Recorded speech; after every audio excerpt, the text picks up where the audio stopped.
I'm sorry, I've never actually spoken to this big celebrity before. Where is there a big celebrity in this room? Over there.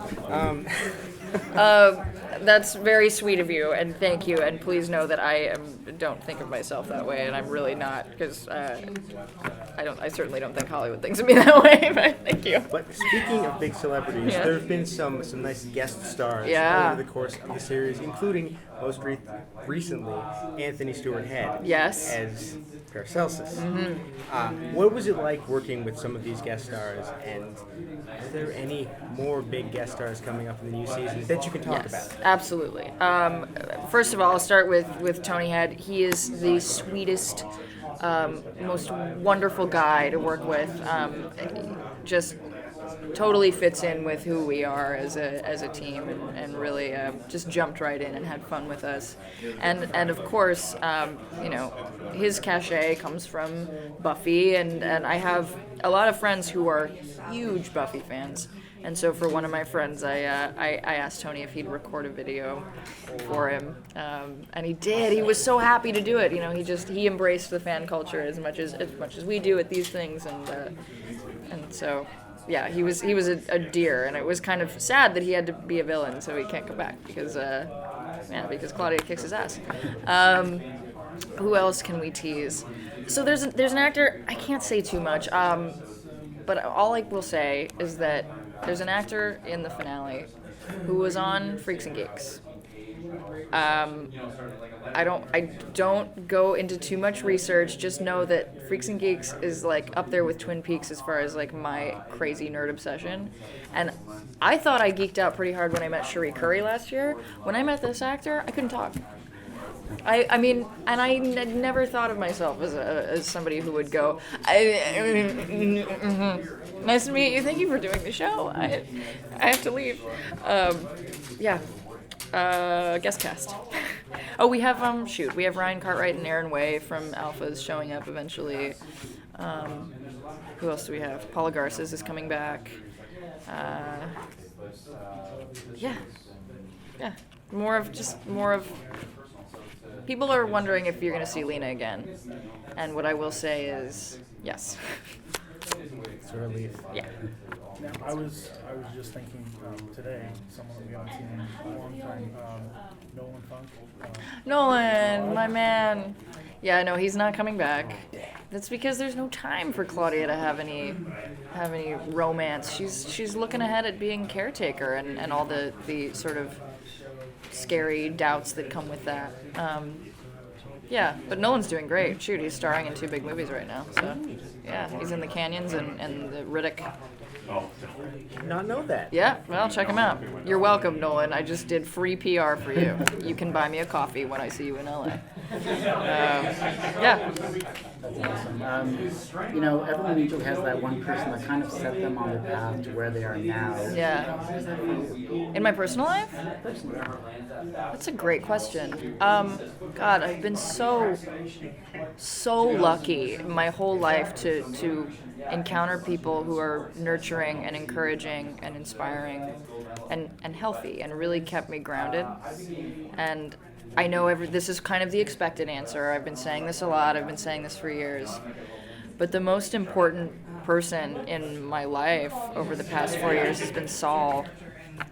He's taught me so much and helped me grow, and has been, a father figure as well as just a friend and a wonderful coworker and teammate. And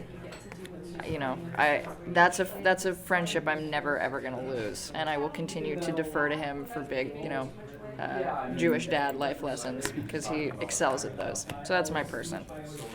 Yeah. Go ahead. I have another one. Yeah. In the show, you're kind of the goo queen of Warehouse 13. Yeah, I am.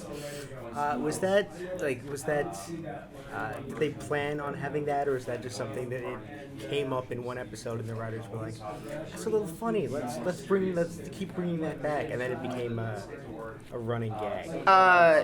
Are you speaking specifically about the Guzooka and the all of the various goo things and your goo names for them, which are completely Oh fantastic. gosh, yeah. I mean, I honestly, I don't know. It's not really something I've ever really thought about, but our writers are hysterical, and I know they have a really great time in the room coming up with kooky things for Claudia to say.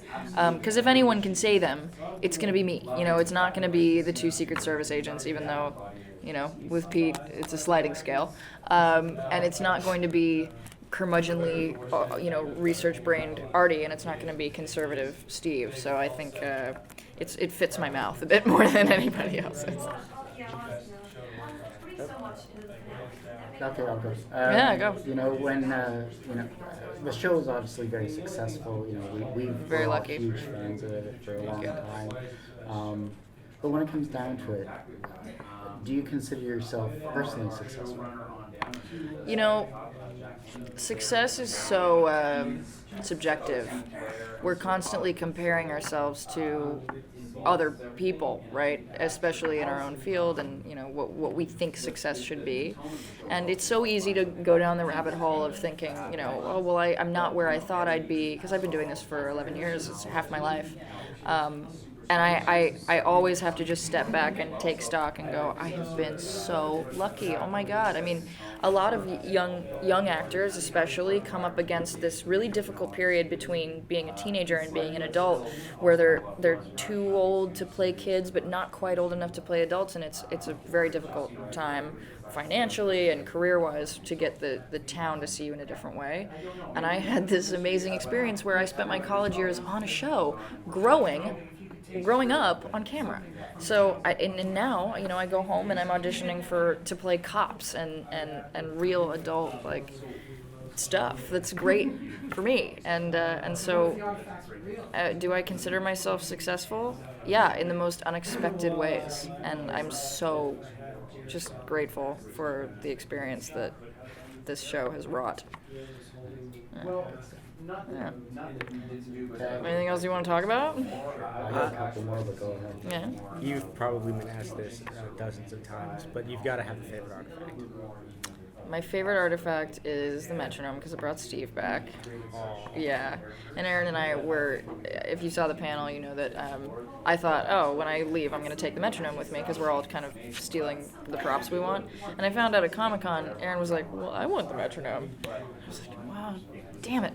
Maybe we can sister her to the traveling metronome or something. And then I realized he has to have the metronome. It's his, it's his big character prop.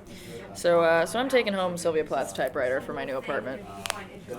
So would that be just below the metronome on your list?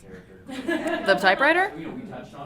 Or is it just a No, because I'd have to work harder to find a typewriter on Craigslist. I can find a metronome anywhere.